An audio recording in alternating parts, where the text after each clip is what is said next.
Hello, good evening and welcome. This is the final evening of 3 evenings in our conference for those engaging with under fives in faith settings. I'm Sam Richards. I'm the Head of Children's and Youth Work for the United Reformed Church and will be your host for this evening. My internet, as you may have already noticed, is a little bit dodgy, but hopefully we will get through the evening relatively unscathed. If anything goes wrong, my colleague Lorraine is poised to leap in. This conference has been sponsored by Roots for Churches and URC Children's and Youth Work. It's wonderful to have so many of you here again with us this evening. Thank you so much for giving your time and energy to this really important area of ministry. So our focus tonight is faith with under fives in toddler groups. And I'm delighted to be introducing our keynote speaker later, Alison Hulse, who works for the Methodist Church Learning Network and is a freelance writer, as well as doing many other things, which I'm sure she'll share some of in her in the times that she has with us later. So I just need to remind you that this evening is being videoed. Only the speakers will appear in the publicly available version of this evening when we put it up on YouTube. So if you are able and feel comfortable to have your camera on, please do so, particularly when you're in small groups, because it's much easier for everybody to talk to one another if they can see faces. So if you're comfortable to do so, please do put your camera on. And also when you're in small groups, don't wait for somebody to announce that they're the facilitator, just muck in and get on with the conversation. We'll be joined later by a couple of practitioners, Linda Faber and Stuart Ratcliffe, for a question and answer session, and we will be gathering your questions later, so do start thinking about those as well as we go. So we're going to start our time together with a short moment of prayer. So I just ask you to take hold of your cuddly toy. I hope you have one to hand and hold your cuddly. And if it is posable, then I'm going to suggest some poses that you might put your cuddly toy in. If it is not posable, then I trust that you're able to use your imagination and imagine your toy in these poses. So first of all, I'd like you to put your cuddly toy in a pose that reminds you of an under five worshipping.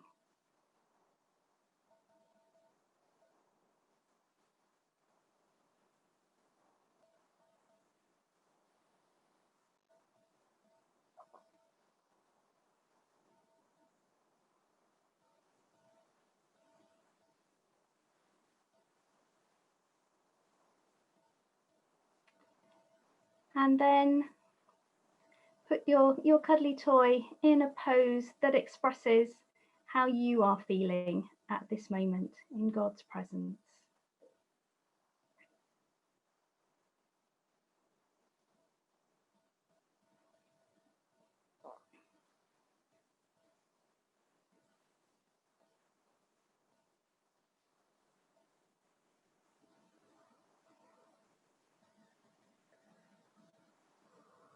And finally, put your cuddly toy in a pose that reminds you, that speaks to you of how God is here with us.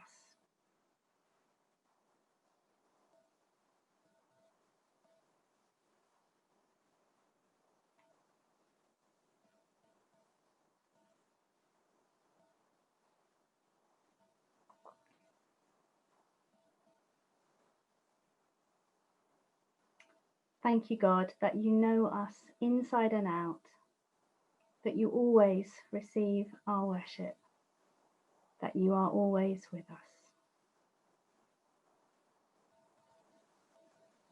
Amen.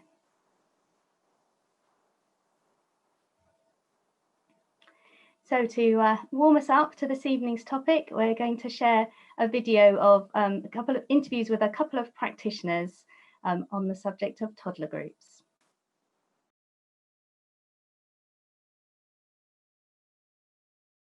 The idea of groups is to build relationships. So as you build good relationships with people, you earn the right to share faith with them as well. And they recognise that you're interested in them as a person and not just trying to tell Bible stories all the time or whatever it is you're going to do with your group. The highlights are obviously if families come to faith and join the church, and then obviously you get to stay with them for a much longer period of their life journey. But equally, you know, some who come to you because they're in crisis and they're looking for friends. You know, you get to be part of their life, share your experience and journey, laugh with them, cry with them. You know, when you see a child kind of go from a baby in arms to a 4-year-old about to start school, and you're kind of invested in their family, in their parents, in their grandparents, and you can see how people rely on toddler groups and the conversations that we have with them for support, family situations, and, you know, being able to offer to pray for that and support them in that. It's being real for the parents as well. You know, it's not hiding the fact that we fail and struggle daily, and that we're no better or, you know more or know how to parent properly or anything like that. It's just we're here on this journey, and we're pleased to be able to join you on yours for however long you choose to be here. With babies, obviously, they learn about love and trust and patience and things like that, a smiley face. You can start talking about God and about Jesus and about He loves them. They can start learning biblical vocabulary and names, just so that these words aren't completely alien and foreign. And it starts to give them something that as they get older and they start to understand stories and things, that these words aren't strange, and that they've been introduced to the fact, you know, some basic facts that God loves them, that He can do everything, that you can say thank you to Him, that you can express love to Him, that we can please God by things that we do and say, by helping and being kind. Children learn that right from the pushchair. I think you need to be a kid at heart as well. Our children are very, very open and receptive to what you've got to say. Things that we can be thankful for, you know, things that we see around us that are beautiful, and recognising that, you know, that God made those things beautiful. Talk about the fact that we're going to talk to somebody that we can't see. I have a picture that represents each of those praise, thanksgiving, confession and prayers for others, intercession. And I hold that up, and I wouldn't say more than one sentence or maybe two, depending on what the subject was for the day, for each of those pictures. So it moves very quickly and is very, very short. But I hold up the picture and they can see a sad face. It means we're sorry, God, for, you know, the things that we've done. It's very simple seeds of faith that we plant. So with the nursery rhymes and singing at the end, we may do 2 or 3 songs that are talking about how much God loves us, or how we would express our love to God. And some of the crafts that we'll do will be faith-based. We'll maybe have a Bible verse attached to it. What we called a toddler service, and I set the room up differently. So instead of singing nursery rhymes, there would then be Christian songs. We would have a prayer. We always had a Bible story anyway, but I would make a little bit more of a teaching point for toddlers in the service. But it wouldn't be that bit at the beginning of my toddler group wouldn't be any longer for being the toddler service, rather than just nursery rhymes and stories. And then we would still do some craft activity to reinforce what we've done, and so that they can take it home and talk about it, have free play afterwards, so that you've still got a full-length session to talk to people. If I've had objects to help tell the story in the service, or even on an ordinary week, I would keep those objects out throughout the session so that children can play with them. We go through a nursery rhyme nativity, which goes really well, and we do graduations at the end of each school year for those who are moving from toddlers to reception or year 1. Once a month we run a soup and sandwich lunch, free of charge, so people can hang around afterwards, and it's really good opportunity to have a conversation with them, and to see how they're doing, and to build relationships in slightly deeper ways. During the summer holidays we run a toddler holiday club as well, so that works well with connecting in with the groups, with the toddler parents and the children that we have coming throughout the year. And they would normally then bring their elder children. We kind of have provision up to 11 years old, so we get to see kind of ex-toddlers coming back, which is nice because we lose them at 5 years old. And how do you build a bridge from toddler group to regular worship? What's the next stage in that? Because Sunday morning services and midweek services look nothing like a toddler group. So I hope that has warmed you up to the subject, got your brains back in gear after whatever you've been doing today, to think about toddler groups. So just want to invite everyone to please feel free to contribute to the chat at any point. We will keep a record of the chat and all the links and ideas and resources that people share in that. And that will be part of the material that we will send to you all at the start of next week, along with the links to the video. So you can look back and watch tonight's session, or indeed any of the 3 sessions that we've had this week. So very shortly, Alison will be sharing with us, and then you will be going into your small groups for the first time. Just to say that there will be a short wiggle break a little bit later. So if you need to stretch or get a drink or something, you can at that point. But at this point, I'm delighted to hand over to Alison. Thank you. It's great to be with you all tonight. I'm just going to share my screen. I'm sorry we can't all be in the same room, but I think there's a few things I might know about others of you who also lead toddler groups.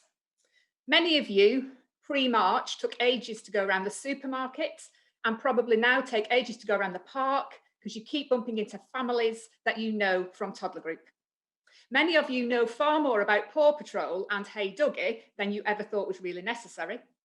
And you're all really passionate about young children and their carers, and give of your time to support what I think is one of the most important areas of ministry within the life of the church.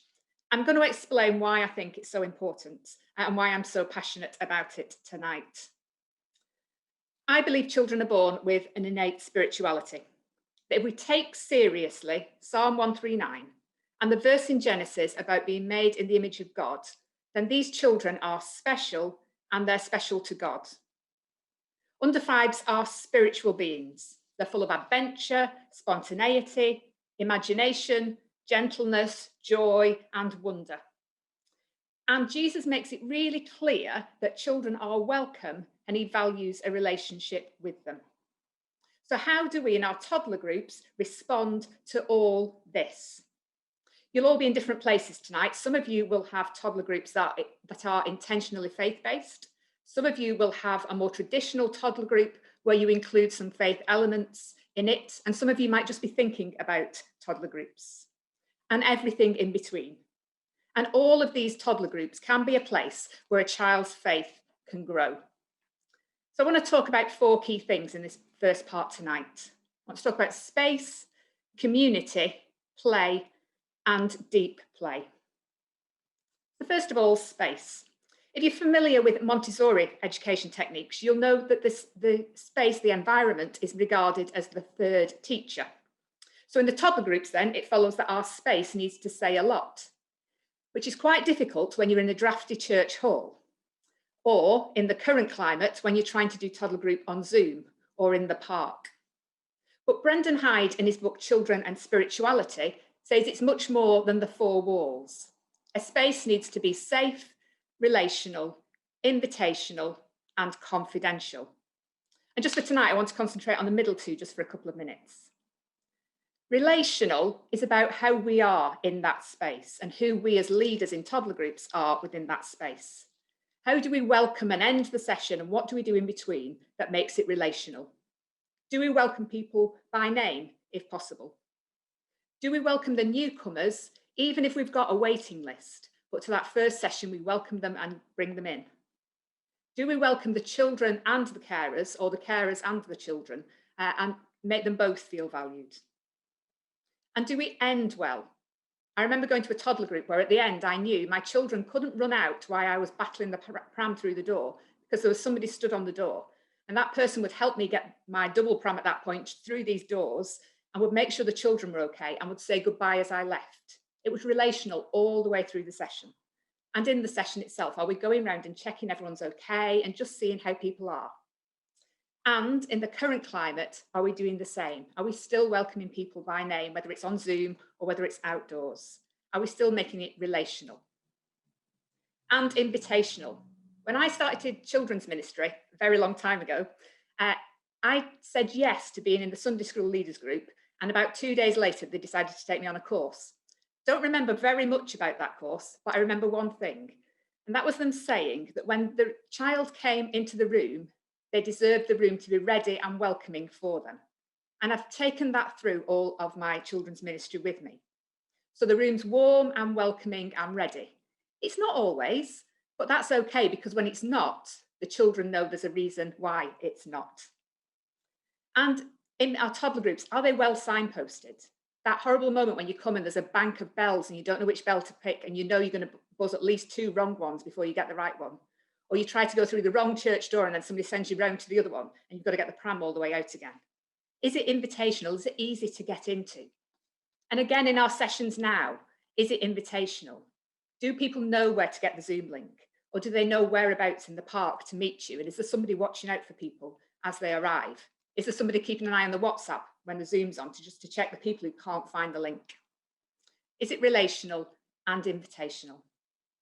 And then how do we create spaces in our toddler groups where the children can then go on to explore their faith?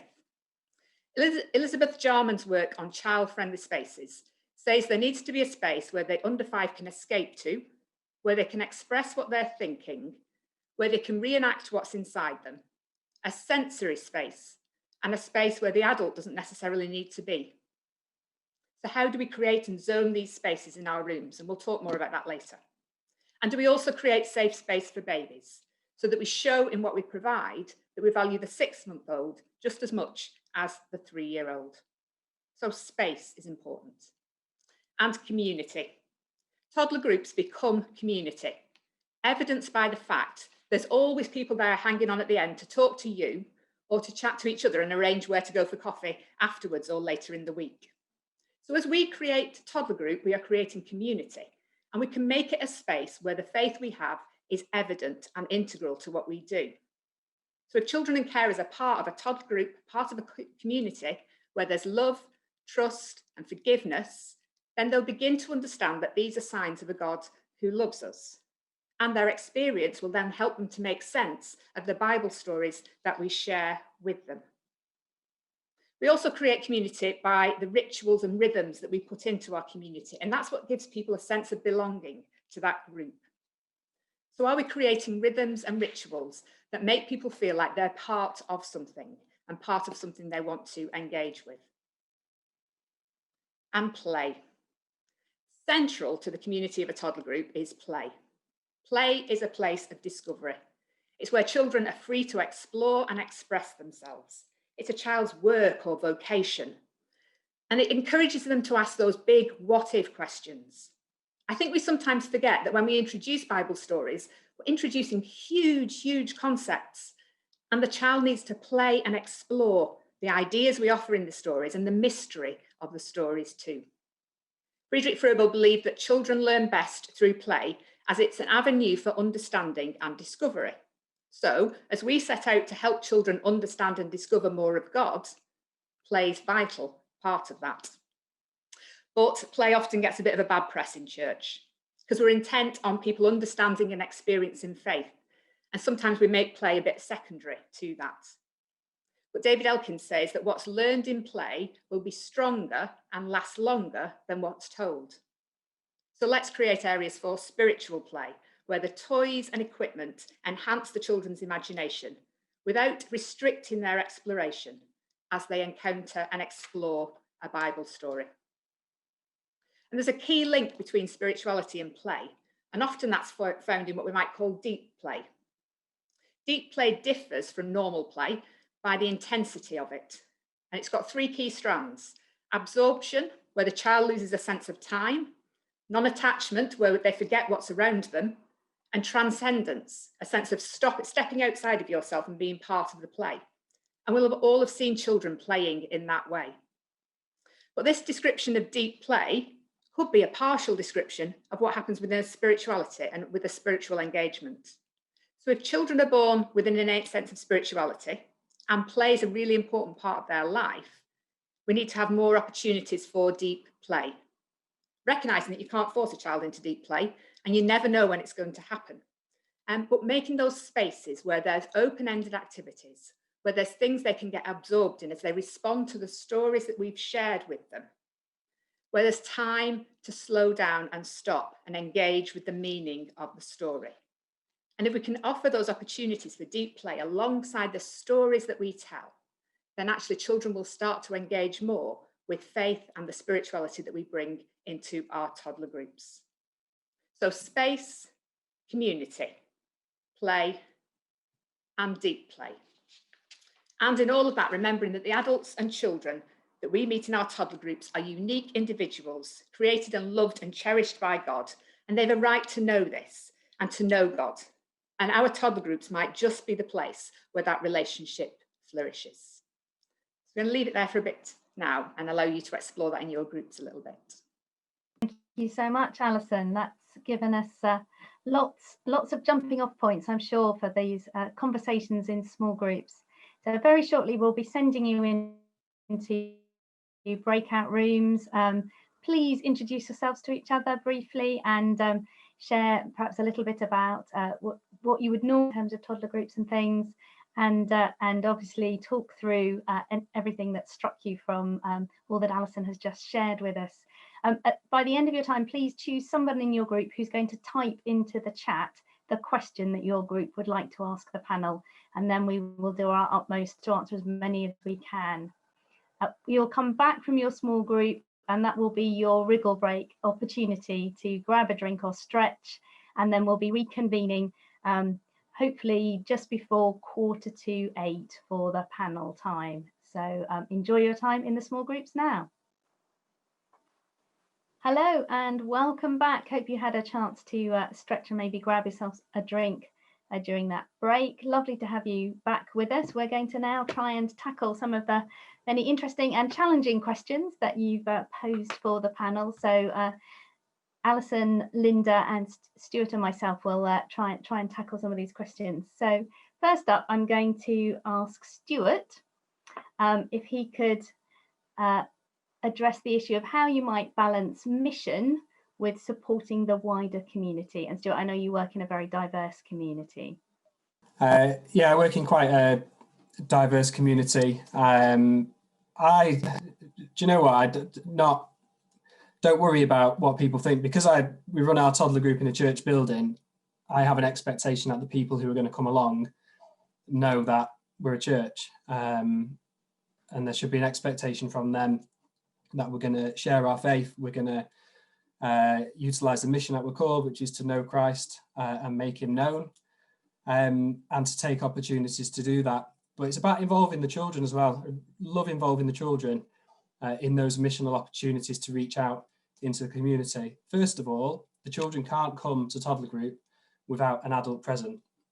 So it's a great opportunity to kind of grab hold of their parents, their grandparents, the carers, when they come, because they have to come. It's like being stuck in a plane and someone standing up and starting to talk. You know, you can't do anything but be in that presence and listen, and kind of through that gentle mission of what Toddler Groups offers, we're able to reach out to those there with them, but then also to introduce the mission of the church, the different activities that we do. So lots of churches will do lots of different things. My example, we have a food bank that we run, and we get the children involved in reverse food banks around Christmas time and around harvest time as well. And we talk about the goodness that God gives us and how we're to share that goodness, and we give them opportunities to do that.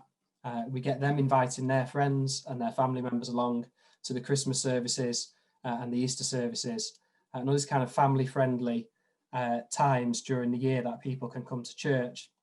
And we also support local missions from other churches as well. We kind of make our focus on the things that help their peers, the things that are going to help new mums and dads, that are going to help children who are struggling. So there's a charity that we support and ask our children and their parents to support where it's offering clothes and items for new mums who may not have enough money to be able to afford them. So I think it's very much, it's a congregation in a sense.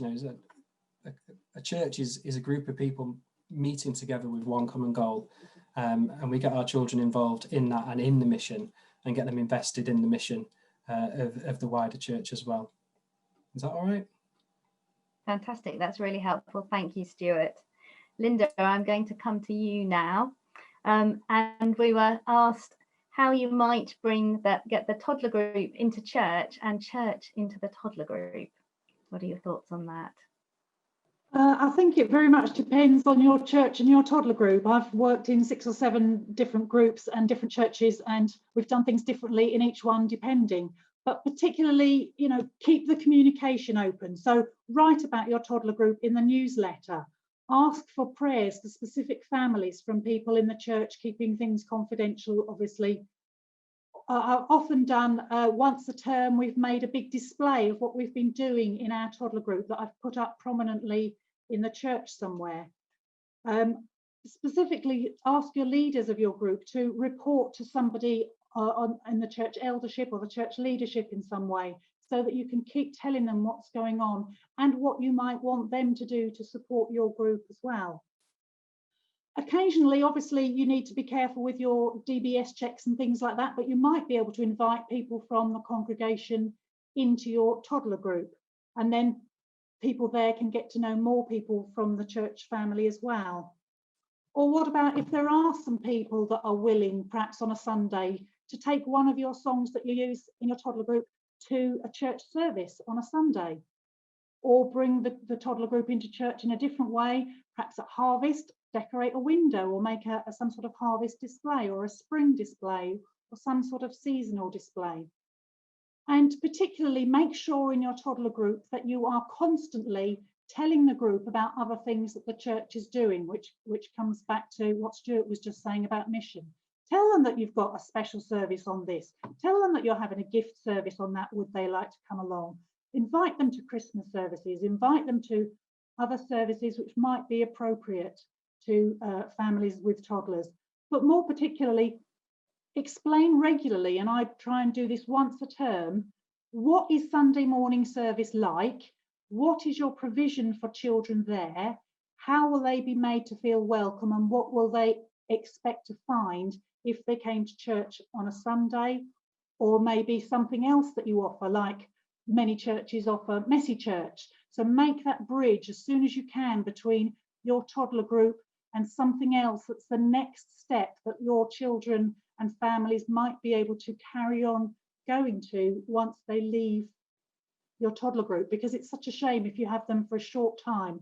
In the area that I live in, children very quickly go to preschools and to care, so that parents can go back to work. And we sometimes only get, well, regularly only get 6 months with a family before they're off back to work or other things. So you've got to try and keep those links going and get them to come along to other things as quickly as you can, so that you can work with them for longer. So keep communication open. Find as many ways to tell the church what your group is doing and to tell your group what's going on in your church. Lovely, thank you. We had a question about how you maintain links with families during this time, particularly if they're not responding to emails or social media or those sorts of things where technology hasn't proved successful.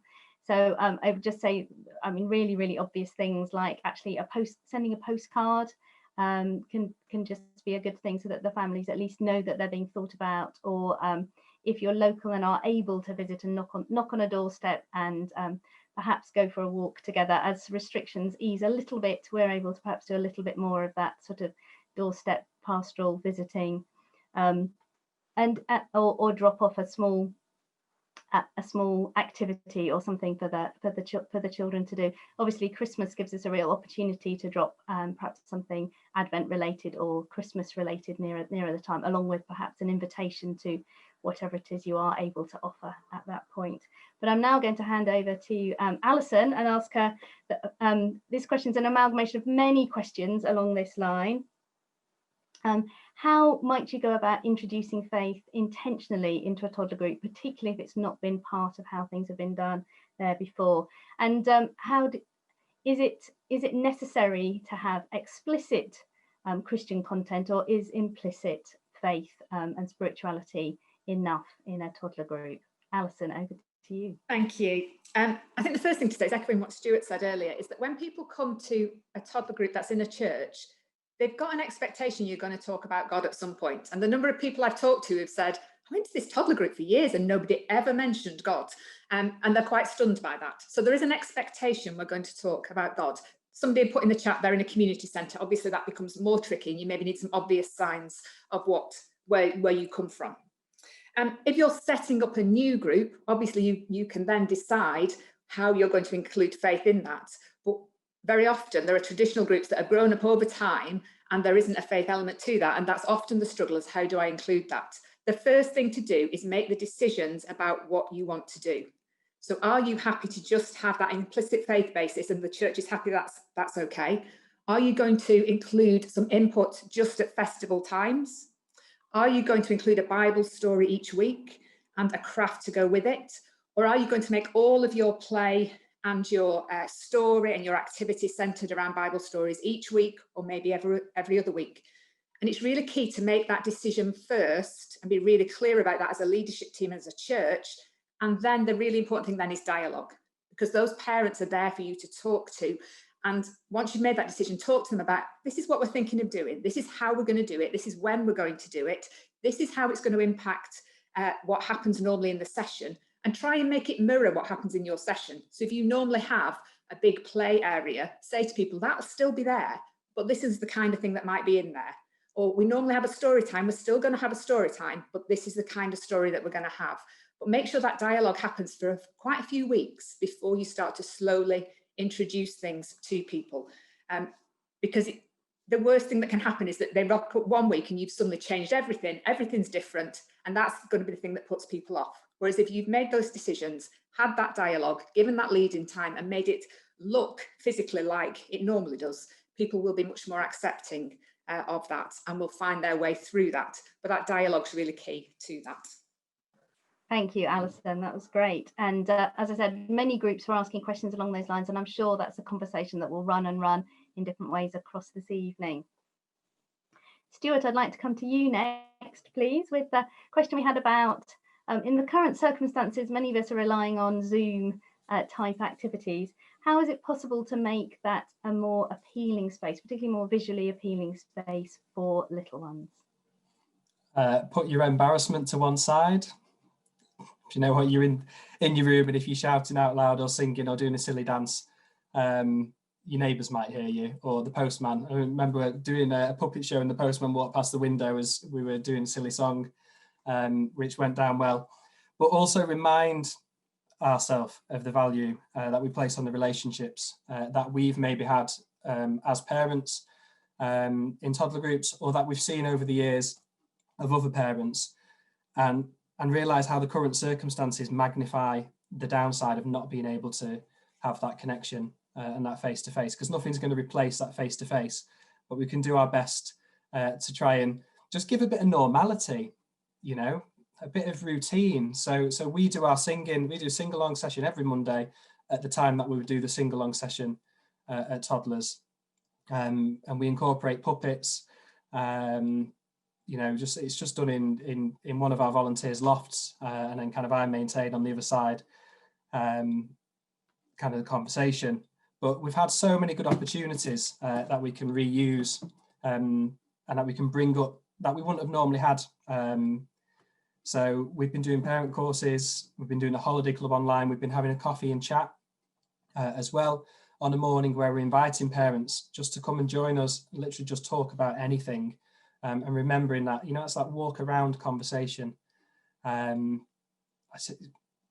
then we're sending home packs as well, and just kind of keeping on top of them. We're running things as if we would be running them in person. We're not really changing the way that we're speaking to the children or the parents.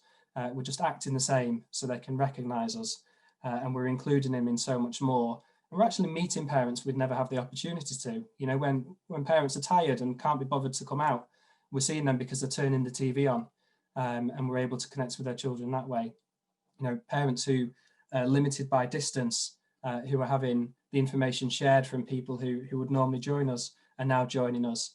And actually the relationships that we're able to build through this time wouldn't have happened had it all been face to face. So I think there's a real importance in there. And also we're engaging with other family members, and we need to remember that as well. It's normally you won't see the dad or one of the grandparents at a toddler group, but now we're seeing them and they're able to see the value that their children are getting from that connection.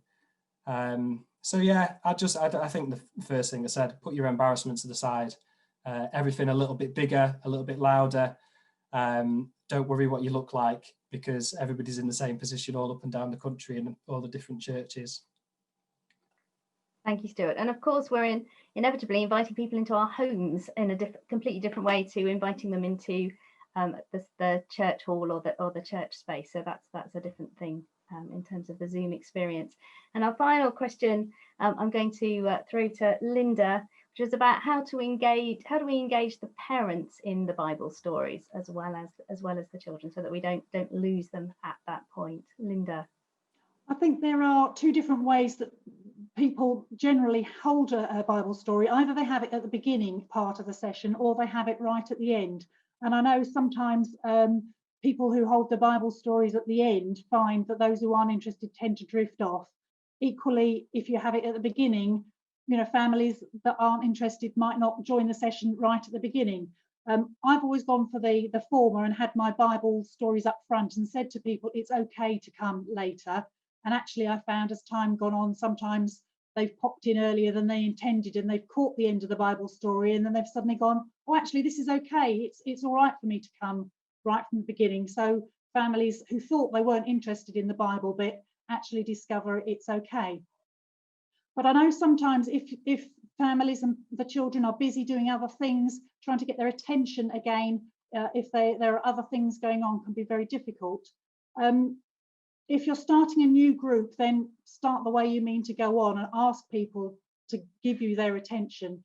If you're trying to pull back something that's got a little bit out of control, some of the things that you might try is trying to call everyone's attention, have perhaps a story mat or something, say, this is story time now, get the mat out, everybody come and sit round it. You may find that some parents don't want to do that, in which case I would sometimes hold a conversation with people and parents gradually come and join in. We have had situations where parents are talking quite loudly on the side of the story circle, and you know, I have on occasions had to say, you know, please could you just, you know, hold your conversation a little moment until we've finished our story time together. So don't be embarrassed about saying, this is what we're going to do now.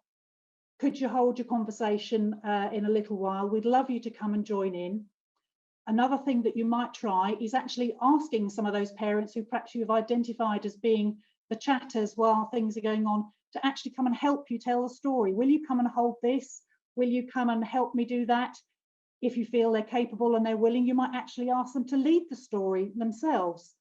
So they try and get them involved, or have something that I do currently. I got some of the older folk in my church to knit dozens of knitted people characters that I use, and if there's a crowd in the story, everybody gets given one of these to hold, and they're expected to hold it up at the right moment and get people to join in the story in that way. Sometimes my main characters get kidnapped, which is very awkward if you're trying to tell a story, but then everybody's invested in trying to get that main character piece back into the center of the circle, and everybody's attention is then drawn into the center of the circle. So we don't want to alienate people by being rude and saying, be quiet, we're having a story. We need to do it gently and carefully and lovingly. But I think if people are building relationship with you and you are their friend, then they're going to be willing to respect you when you're sitting at the front wanting to tell a story. So it all comes back to relationship. People want to talk to you, want to hear you. So keep that going and try and set some boundaries of what is and isn't acceptable in your group. Lovely, thank you, Linda. And so helpful to be constantly reminded that at the heart of all of this, of course, is relationships. So we're now ready to pass back over to Alison for the second half of her input. Alison, over to you. Thank you. Just share my screen again. Okay, so some great conversation going on tonight. I've learned a lot. But how are we going to do all the stuff we talked about earlier? I want us to have two things in mind tonight. Over the past few months, as we've been saying, we've worked in very different ways, and we don't know what the future is going to look like. And little children touch things, and the thing we've not been allowed to do is touch. So we don't know how we're going to get to a point where we can be somewhere like we used to be. So hold that in mind. And each of you is in a different situation. Some of you will have well-established groups, some of you will be starting out, and there'll be everyone in between, as we've seen. So filter this, what I say, through your own lens for tonight.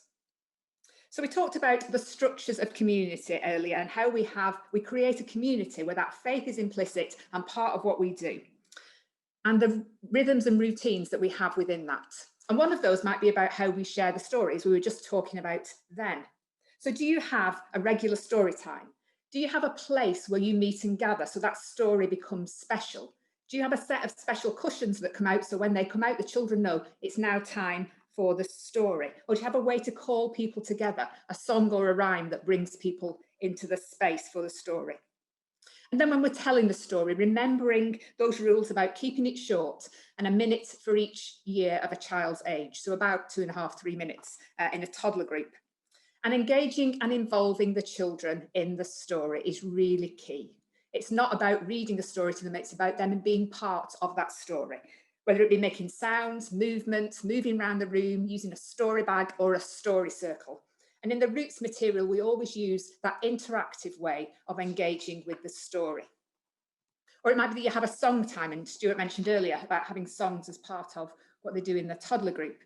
And maybe something like a rhyme sack where you've got objects that come out and prompt you to sing a particular song.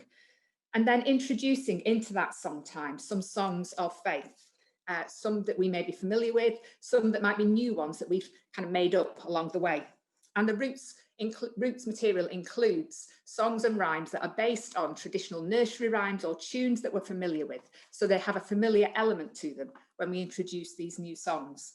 But remembering only to introduce one song at a time, otherwise we lose the momentum and people forget what we've taught them. And what other rituals could you include?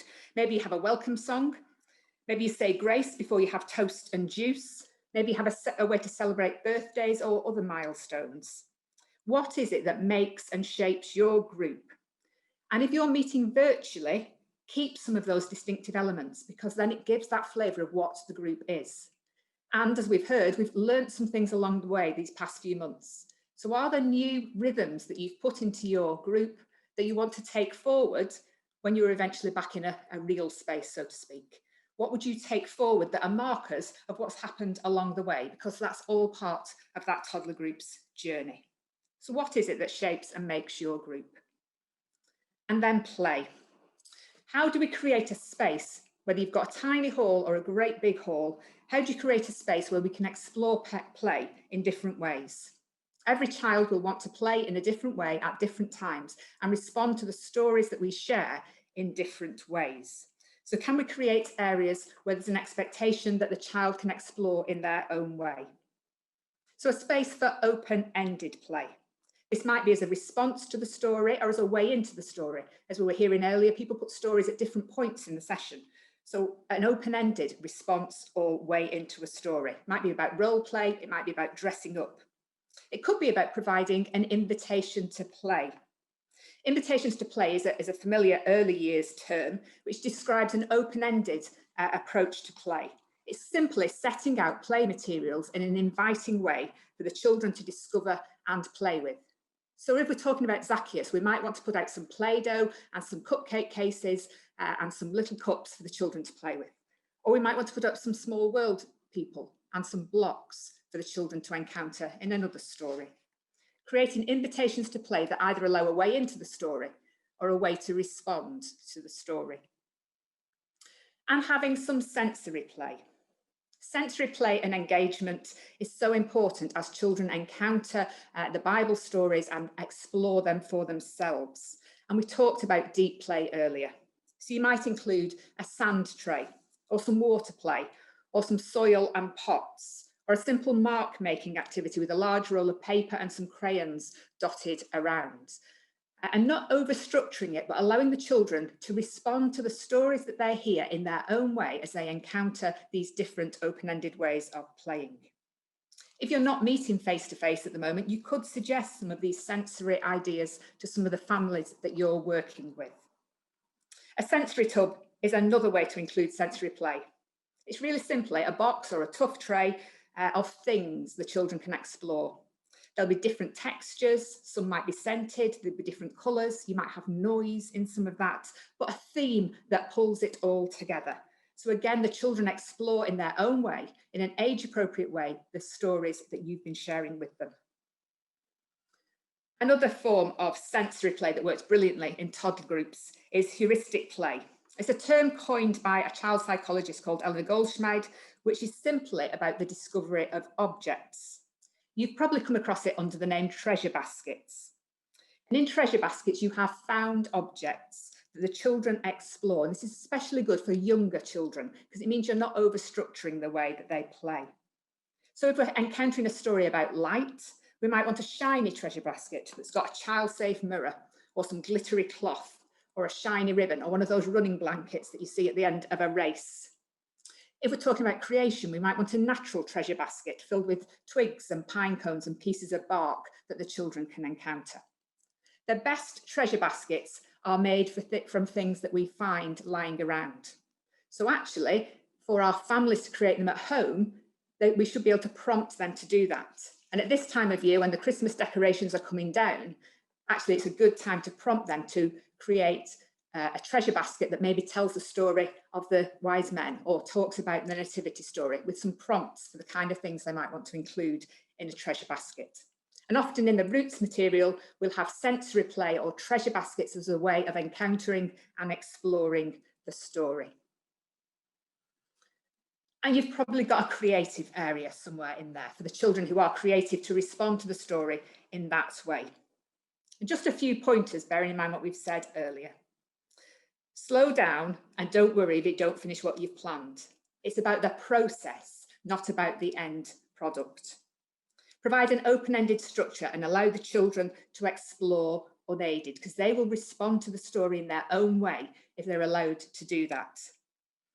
And I know this is really hard, let the children do the activities for themselves and try to not or to discourage the parents from doing it for them, which I know is sometimes quite tricky.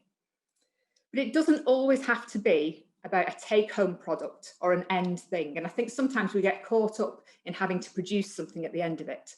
But actually the process of messy play or playing with Play-Doh can often be the way that a child spiritually engages with the stories that we've been talking about when they're allowed to get into that deep play as they do a creative activity. And importantly, being aware of diversity in what the resources that we provide and in the way that we provide them so that our craft activities are accessible for everyone.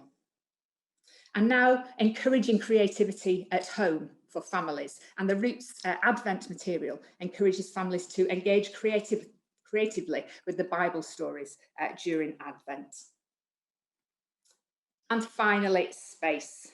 However big or small our space, you can create areas that are for the child to be and to explore. And this is a great thing to get families to do at home. Simply throwing a blanket over a table creates a den or a palace or a cave or maybe even a stable. Adding a pop-up shelter or a canopy or a small tent allows children to have a space where they can explore their faith in their own way. And adding some books or a treasure basket or some small world people into that environment allows them to respond to the story in a way that is important for them. So, in our toddler groups, let's create places for the children to hear and play the story, to respond, to engage in a sensory way. Let's create a space that's for them. And as we weave the stories of faith through these opportunities to play, we'll create an intentional spiritual play place. But it needs trust. It needs trust in the process of play. It needs trust in the child as they play. We need to trust in the future that one day we will be playing more in this way. And we need to trust in God that he's got this and he is playing with the children. Thank you. Thank you very much, Alison. That's very inspiring, and just reminds us how beautiful it is when children are genuinely allowed to play. So we're going to send you back into your small groups. You're in with the same people as last time, so hopefully you'll be able to pick up the conversation. And we'd encourage you to think about what are you able to take from this evening into your ministry with under fives going forwards, and in particular, what's your dream and what changes are you hoping to make in 2021, which we hope will prove to be a very different year to this year. Have a good time in your group, and we look forward to convening again together just for a few more minutes at the end. Good evening, everyone. I'm Claire Williams. I'm the Children and Young People Editor for Roots for Churches. So we've spoken a lot about the Roots resources over the last 3 evenings. So just a few reminders for you before we finish tonight. All our resources can be found at rootsontheweb.com. Even if you're not a subscriber, you'll be able to find out more about us and access resources free through the Discover Roots section. Don't forget, you'll be sent as part of the follow-up to these events a link to a webpage where you can see these presentations, more from our keynote speakers, and access all the particular resources we've mentioned during these evenings. Also, everything you've seen from Roots in the last 2 evenings from the magazine pages is new. Our resources have been refreshed and reshaped for 2021. So do look at the new material beginning in January next year.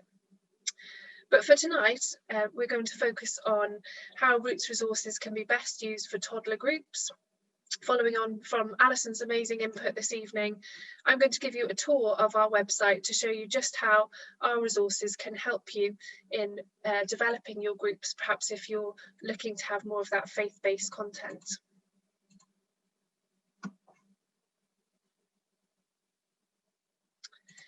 So one of the new features of the resources for 2021 is providing full sessions for children and young people. In addition to this, a full session for under fives can be found online each week. This can be accessed in our ready to go services and sessions area. Once you've clicked on very young children, you'll find a full session online. This example includes a gathering song, a selected activity from the children's material, and the version of the story for very young children. The Explore Respond section has activities to play and create, as well as a suggestion from the children's material. There's another song suggestion, a prayer activity, and a link to the activity sheet for that week. Finally, you'll find the leaving song under Go With God. This full session allows you to run a faith-based toddler group from start to finish. It also allows you to consider some of what Alison has said tonight about what it is which shapes your group, and find the activities and the ideas to suit your context, whether it's songs, stories, or ideas for play. We're committed to providing these resources for under fives and encourage you to check these out online to support and inspire your ministry. Thank you.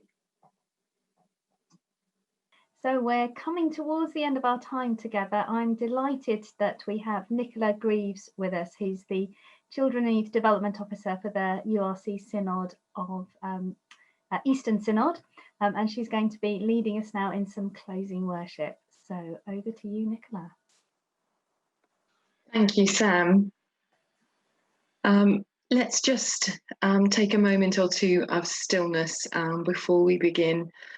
I'm going to encourage you to take part in what I'm doing this evening, so please do join me if you can. And I'm going to be playing some music, so we will see how we work with me running my share screen and the music. But let's just be still and know that everything that we have heard about and talked about this evening is encouraging us to come closer to God and to bring our toddlers and young people closer to God.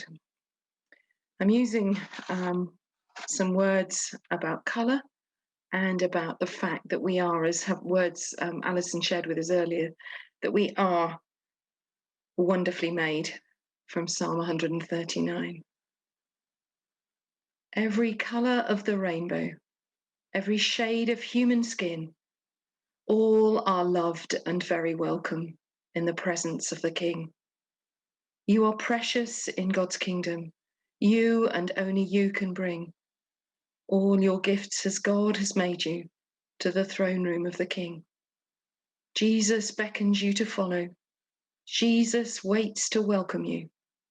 Will you follow in his footsteps? Will you welcome others too?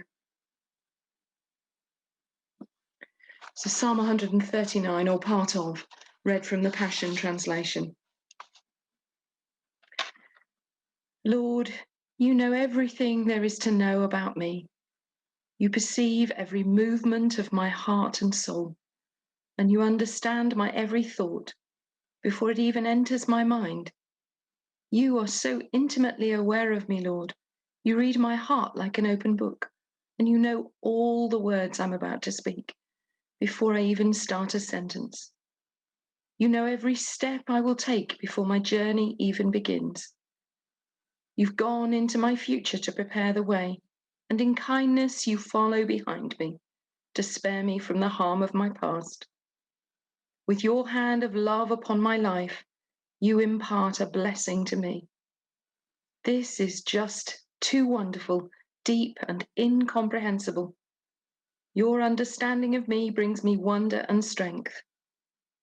Where could I go from your spirit? Where could I run and hide from your face? If I go to heaven, you're there. If I go down to the realm of the dead, you're there too. If I fly with wings into the shining dawn, you're there. If I fly into the radiant sunset, you're there waiting. Wherever I go, your hand will guide me. Your strength will empower me.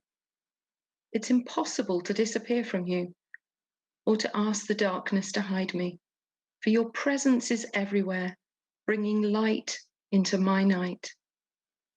There's no such thing as darkness with you. The night to you is as bright as the day. There's no difference between the two. You formed my innermost being, shaping my delicate inside and my intricate outside, and wove them all together in my mother's womb. I thank you, God, for making me so mysteriously complex. Everything you do is marvelously breathtaking. It simply amazes me to think about it. How thoroughly you know me, Lord. How well God knows each of us, and how well God knows each of those young children that we engage with in our toddler groups. Before we were born, God knew us. God knows our coming and our going. And God knows each of those children in their smallness. God knows them, God loves them, and gives us what we need to show that love too. Julian of Norwich, a long time ago, had a wonderful vision from God about a hazelnut. Imagine in your hand now that you're holding something very, very small and precious. It can be a thought, it can be the knowledge of a child, it can be your family, but something that is very precious to you. Hold it tightly in your hand. Know, as Julian of Norwich knew, God made it. God loves it, and God knows it. So I'm going to play some music now. It's called Wonderfully Made. It's from Scripture Lullabies. If you haven't discovered them, they're very beautiful. I'm going to put a glitter lamp on and I'm going to turn my light off so that the glitter lamp shines. Just listen to the music. Have your hands tightly clenched around. If you make fists, hold those things. And as the music plays, just release a finger at a time. Just giving those things to God. Things that you hope for, things that you dream about, children that you know. 10 fingers, 10 things to name as we listen to some of this music and just have time just to be still. in what we've heard over the last 3 evenings. So many things to give to God. You are my desire. I did well to give you life. You are fearfully and wonderfully made.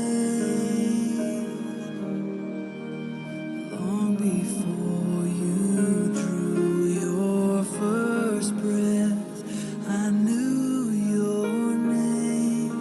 Surely goodness and mercy will follow you forever. For you are fearfully and wonderfully made.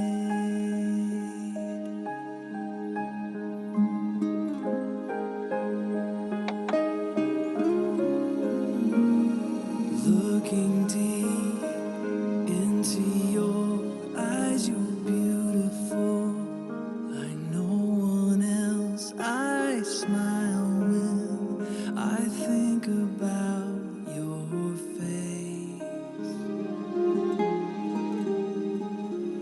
You were made in my own image carefully. My love would finish As the colours begin to flow, into we live the rainbow of faith. In the freshest green of the season, may we believe in new life and renewal. In the brown of the pathway, may we travel the journey of love. In the gathering blue of the sky, may we see constellations bearing our names. May we see your covenant broken open in the yellowing of the growing sun. May we find new life in every dawn. And in the purple of this Advent season, may we find the royal way of love. Amen. follow you forever. So that's it. That's the end of our 3 evenings together. Thank you so much, everyone, for giving your time and your energy, your conversation, sharing your ideas and resources and experiences so generously with one another. We will be sending you an email at the start of next week with a link to the videos of all 3 sessions, with the chat from all the sessions, the questions, the resources, the links, everything that people have shared. We'll try and put it all together in one place and make that accessible to all of you. So it just remains for me to say some thank yous. So a huge thank you to Alison Hulse, our keynote speaker this evening, to Stuart Ratcliffe and Linda Faber, who joined us for the question and answer session, to Rosie Nixon and Claire Williams from Roots for Churches, to the URC Sido Plus team, and in particular Nicola Greaves for leading such a lovely closing worship for us, to my colleagues Lorraine Webb and Heather Wilkinson, and to AJ Mills for holding everything together at the behind the scenes on the technical side. Enjoy the rest of your evening and know that we are holding you, your toddler groups, the families and children that you are connecting with in our thoughts and prayers over this really difficult season. May God bless you and them. Good night.